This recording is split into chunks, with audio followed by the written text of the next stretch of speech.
popular at talagang kilala na yung mga tao na nasa Magic 12 na yun. Nasa 12 tao at senador or senatorial aspirants under the Duterte's under the administration's Senate slate. Alam ko na yun.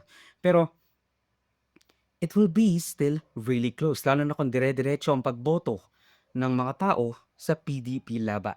Sinumpahan siya ni PNP CIDG Nicolas Torre ng kaso, saying na kahit joke niya sinabi ito, he still used to be a popular president. At even if the senators na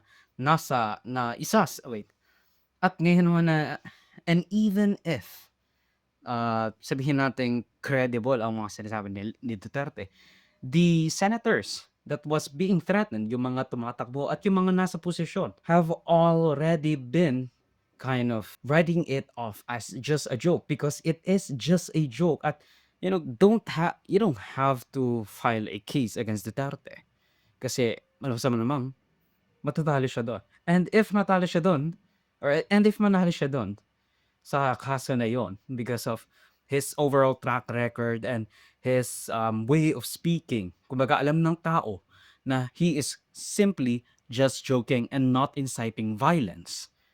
Unlike what Sara Duterte did in the press conference, baka mas lalong maging provocative ang mga Duterte kasi nanalo sila doon because of some nonsensical na charge laban sa kanila by the PNP CITG director. Sa totoo lang, 3 ang final namin case ha.